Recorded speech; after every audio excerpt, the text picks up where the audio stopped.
Saya ini 5 kali bermimpi bertemu Bapak. Saya tidak pernah bermimpi seperti itu. Saya sampaikan itu pada sahabat saya, 2 orang, dan dua-duanya sudah bertemu dengan Bapak. Mungkin salah satu juga memberikan isyarat dan pernah menyampaikan. Sekira malam ini saya harus sampaikan itu, karena 5 kali itu mimpinya tidak pernah berubah, sama. Bahkan terakhir kita satu motor berdua, dan saya menguatkan mimpi itu, menyampaikan pesan. Yang pertama itu terjadi jauh sebelum penetapan Bapak sebagai capres, sekitar 7 bulan ke belakang, 7 atau 8 bulan ke belakang. Kemudian masuk saat ijtima ulama, bahkan sebagian saat saya berada di Mekah juga. Lalu masuk saat periode kampanye sampai terakhir kemarin. Sampai saya duduk, saya putuskan kapan waktu terbaik bisa saya sampaikan. Ini hari Jumat. Jumat ini hari yang paling baik dalam Islam. Ini hari yang kelima dalam Islam. Dimulai dari Al-Ahad, hari pertama. Isnin dari kata Senin diserap ke bahasa Indonesia, hari kedua. Selasa dari bahasa Arab, Selasa hari ketiga. Rabu dari bahasa Arab, Arbiah. Ya, kemudian ada Khamis, Jumat. Jumat ini dulu orang Arab menyebutnya Yaumul Arubah, hari pesta-pesta. Pesta, orang pergi, mereka kadang-kadang menghabiskan waktu dari niaga, pamer dan sebagainya. Maka saat Nabi ganti, datang Nabi, oleh Allah dirubah namanya dengan turunnya Quran surah ke-62. Orang Islam pun mesti beda. Hasil dari kerja kerasnya, hasil dari segala penghasilannya, ya. Datang dulu, lakukan 2 hal. Pertama, syukuri itu kepada Allah, karena nggak mungkin kalau Allah mudahkan semua itu bisa diraih. Maka muncul syariat sholat Jumat, ya, turun Quran surah 62 ayat 9. Yang kedua, kenapa diberi nama Jumat? Dari kata al-jam'u, asalnya kumpul, punya 3 arti. 1, kumpul. Yang kedua, perhatikan siapa yang kumpul.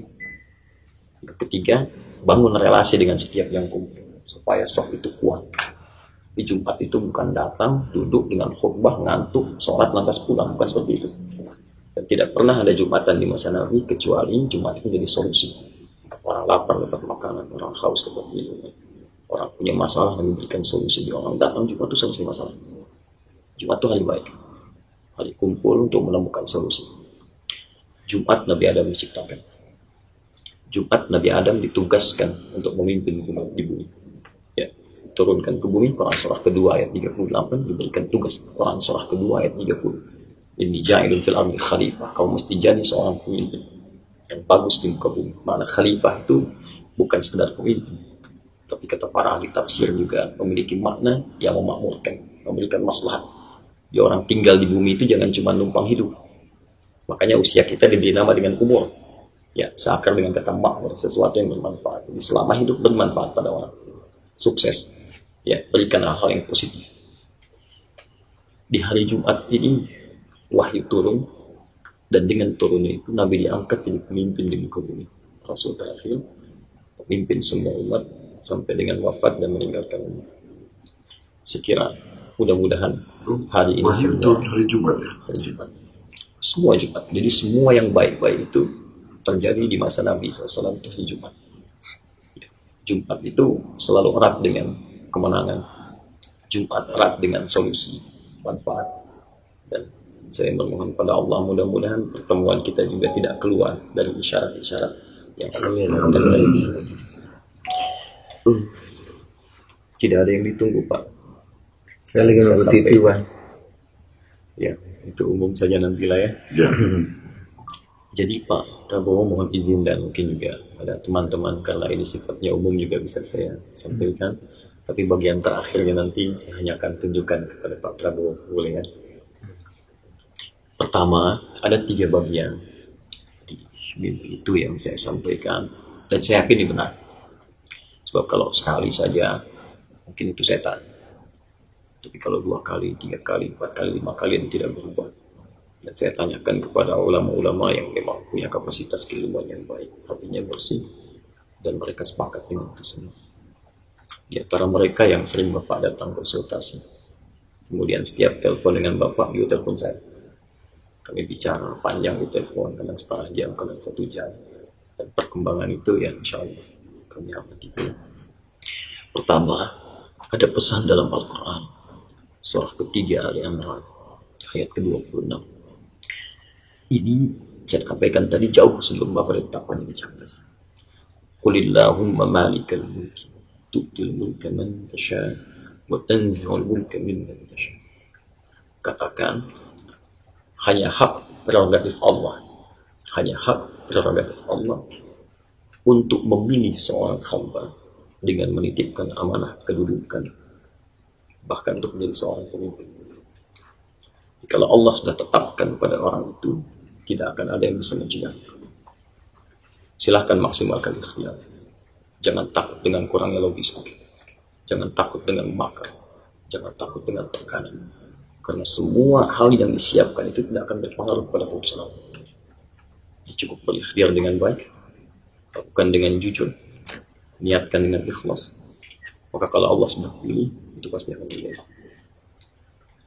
Yang kedua, wa tu'izzu man tasha wa tudhillu man tasha.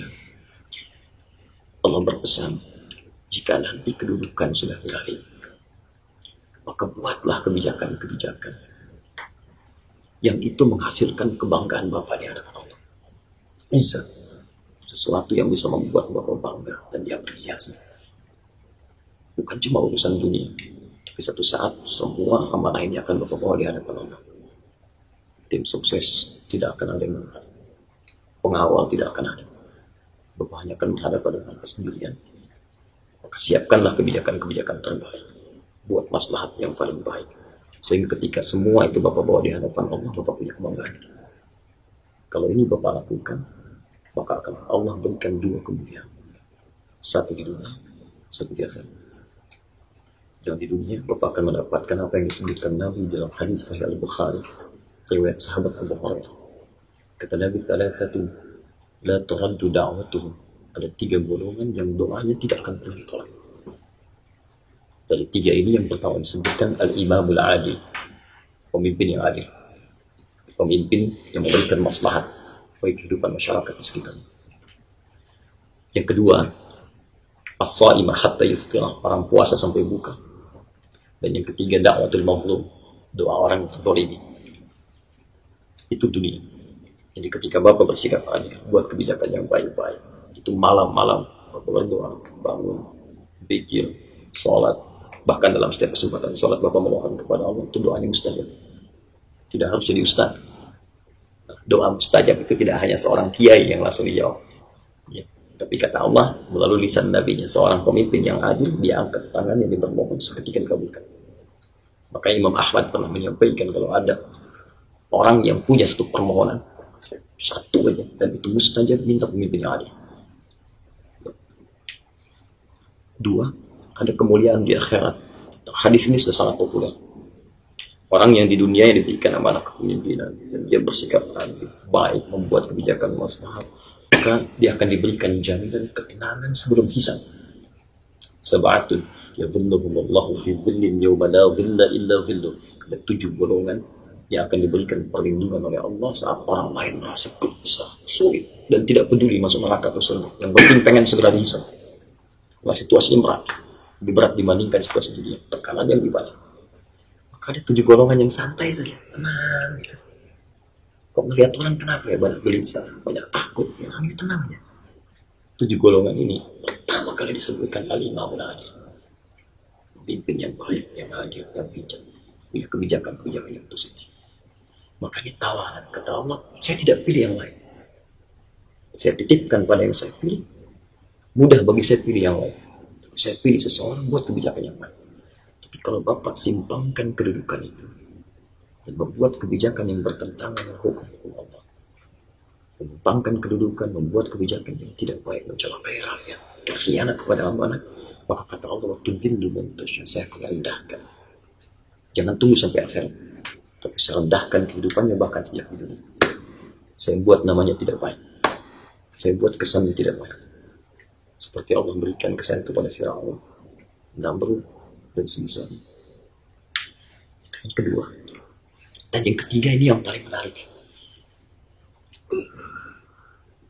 Kadang-kadang Allah banyak memilih pemimpin baik supaya menyebarkan kebaikannya sehingga terasa oleh banyak kalangan.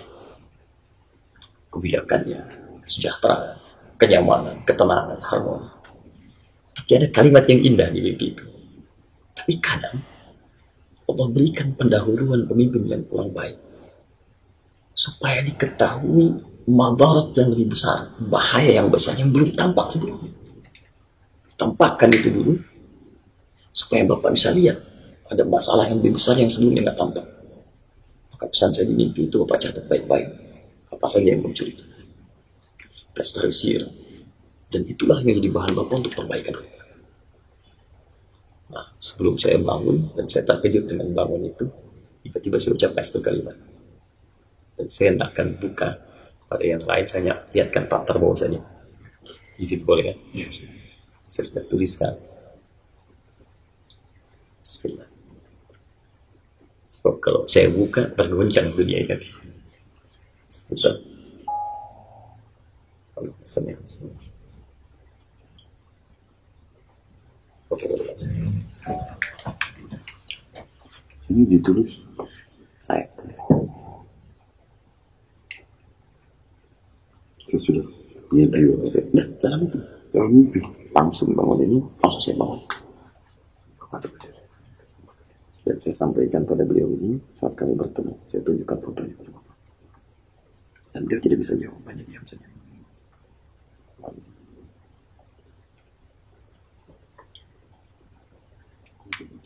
Saya cari beliau bertemu. Bapak sampaikan ke beliau. Saya sampaikan, saya bertemu dengan beliau.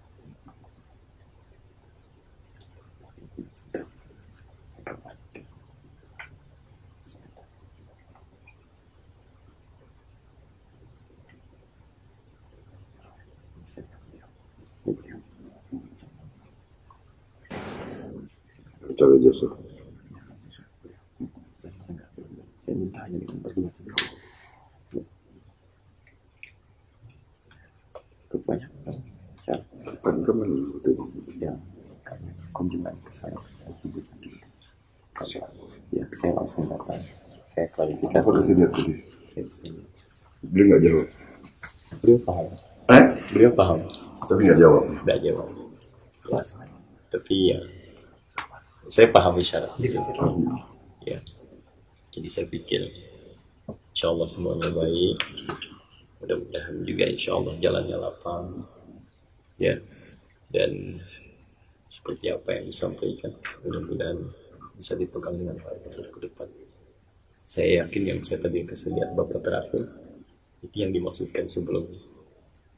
Mungkin bukan Allah tidak berkenan, tapi kalau Bapak saat itu dapatkan, Bapak bisa lihat seperti yang sekarang. Hanya sesuatu yang harus terbaiki. Dan itu luar biasa. Jadi kalau nggak tampak di masa-masa periode ini, bagaimana bisa terbaik ke depan? Mungkin Bapak tahu, perbaiki semua itu, jalani dengan ikhlas, biar yang hasilnya serahkan kepada Allah. Ada 3 syarat dalam Al-Quran tentang kepemimpinan. Pertama, bangsa itu tidak akan makmur, maju, kecuali dipimpin oleh orang yang memang punya kecintaan kepada bangsa dan ikhlas dalam memberikan pengabdian. Di poin ini saya percaya dengan almarhum Gus Dur bahwa tidak ada yang paling ikhlas saat ini terhadap rakyat Indonesia kecuali Pak Prabowo. Di jalan saya lihat itu. Saya mimpi ketemu Gus Dur, Pak, sebelum mengajarkan satu kitab di Al-Azhar. Itu saya nih Pak, guru kita. Ya, dan beliau tersenyum dan jalan. Yang kedua, gak mungkin pemimpin itu bisa membuat negaranya makmur, maju, kecuali memiliki wawasan, kata Al-Quran, wawasan yang luas dan fisik yang tangguh. So, karena itu ketika Talut diangkat menjadi raja, Allah yang pilih, masyarakat protes. Dia kan nggak punya uang, tidak punya kedudukan juga yang kuat, Jadi bekal finansialnya minim. Kemudian kedudukannya dipandang kurang oleh yang lain. Kata Allah, syarat jadi pemimpin bukan uang. Ya, jadi jangan takut kalau ada orang datang dengan uang melimpah, bukan jaminan jadi pemimpin. Kata Quran, sudah kalau Allah tetapkan ya jadi. Ya. Kata Allah, saya pilih dia. Bastatan fil ilmi wal jismi. Dia punya wawasan yang luas, punya visi yang bagus, dia visioner. Dan dia kuat bisa menjalani itu. Jadi kalau kita pilih pemimpin tidak punya visi, maka mustahil bangsa itu bisa maju. Nah, yang ketiga, dia punya pola komunikasi yang baik. Karena memimpin bangsa itu bukan level yang kecil. Ya, ada pertemuan, ada dengan tokoh, ada dengan buka wawasan ke depan. Ya, kita punya lahan yang sangat luas, ribuan pulau, gimana bisa komunikasikan keluar. Ya, itu membutuhkan tidak hanya cukup satu bahasa, berbagai bahasa, kemampuan komunikasi yang baik. Tiga ini silahkan dibandingkan. Dari calon yang ada, mana yang paling mendekati. Sekiranya insya Allah, bila itu terpenuhi, kini itu titipan dari Allah. Akan kebuatkan. Apa yang bisa saya bantu? Terima kasih Ustadz, saya merasa sangat dihormati. Saya juga merasa bahwa saya ini manusia biasa yang punya kemampuan dan kelemahan, tapi saya siap untuk menjalankan tugas yang saya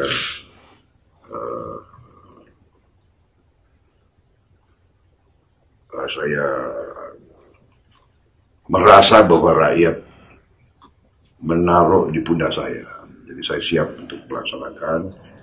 Saya terima kasih dukungan dan nasihat-nasihat para kiai, para ulama besar, para habaib dari beberapa kalangan yang terus mendampingi saya dan memberi dukungan kepada saya. Jadi saya sekali lagi sore hari ini saya terima kasih kedatangan Ustadz dan kawan-kawan lainnya. Ini kehormatan, saya juga baru datang dari Surabaya, jadi saya minta maaf. Kaget, saya minta maaf, saya lihat nggak pakai sepatu, saya di salah nih, malah tuan rumah pakai sepatu. Baru masuk, baru datang dari airport. Jadi saya terima kasih. Saya banyak belajar, terus terang aja. Banyak belajar, saya merasa juga pengetahuan saya mungkin tentang agama kurang tinggi, kurang mendalam, tapi esensinya saya terima dan saya siap untuk bekerja keras bersama kawan-kawan semuanya, karena pekerjaan kita tidak ringan, pekerjaan kita berat. Saya sering dituduh pesimis, bukan pesimis. Saya ingin membangunkan kewaspadaan terhadap bahaya-bahaya yang dihadapi oleh bangsa kita. Karena bangsa kita sudah mengalami ratusan tahun pihak-pihak dari tempat yang jauh, pihak-pihak luar yang selalu mengincar kekayaan kita, Pak Ustaz. Bukan kita yang nyerang orang lain selalu datang ke kita dan selalu ambil. Iya, sampai sekarang itu terjadi dan alhamdulillah saya lihat sudah ada kesadaran, kebangkitan. Jadi saya terima kasih sekali dukungan Ustadz dan kawan-kawan. Saya menganggap ulama itu guru, pemimpin. Jadi apa yang terjadi kepada murid-muridnya pasti para guru, para ustadz yang paling berkepentingan. Dan apalagi para kiai ustadz adalah paling dekat sama rakyat. Karena selalu bersentuhan. Rakyat yang paling bawah saya kira selalu mencari ustadz, kiai, dan ulama. Sehingga saya merasa sekarang dukungan daripada para ulama itu sangat-sangat sangat besar. Saya merasa bahwa kita berada di jalan yang benar. Saya yakin kita berada di jalan yang benar. Tidak ada niat dari kita, Pak Sul, yang selalu mendorong saya, mengingatkan saya. Beliau lebih pengalaman di politik dari saya. Saya ini bukan ahli politik, Pak. Saya ini serdadu dulu. Jadi kadang-kadang ya serdadu itu lurus, kan begitu kan? Kalau kita AA, BB, 2 tambah 2, 4. Ternyata di politik ini kadang-kadang 2 tambah 2 mungkin 22. Mungkin banyak. Tapi sekarang saya juga banyak belajar. Tadi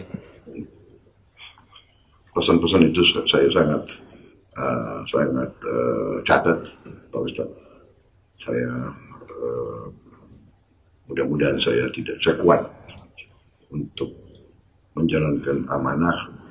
Saya janji saya akan berjuang sekeras mungkin. Saya tidak akan, saya berusaha sekeras tenaga untuk tidak mengecewakan kepercayaan ulama, kepercayaan umat, kepercayaan rakyat kepada saya. Saya berniat untuk mencari putra-putri terbaik untuk bersama-sama kita membersihkan, meluruskan, memperbaiki negara kita yang sangat besar, yang sangat kaya, sebetulnya yang sangat potensial. Saya percaya dalam waktu yang tidak lama kita bisa mengembalikan keadaan menjadi keadaan yang sejahtera. Jadi itulah tujuan kami, Pak. Jadi saya sangat berterima kasih dengan bimbingan, dengan peringatan, dan saya mohon terus diperingati, saya mohon terus diawasi. Karena sebagai manusia kita juga mungkin ada kekurangan. Jadi saya pengalaman saya selalu saya ingin berunding. Walaupun kadang-kadang dengan musuh saya ingin berunding, itu sifat saya. Jadi saya prajurit, orang mengira Prabowo ini keras begini begitu, tapi saya belajar dalam perang sering kalau kita keberanian itu tidak hanya untuk bertempur, tapi keberanian berunding.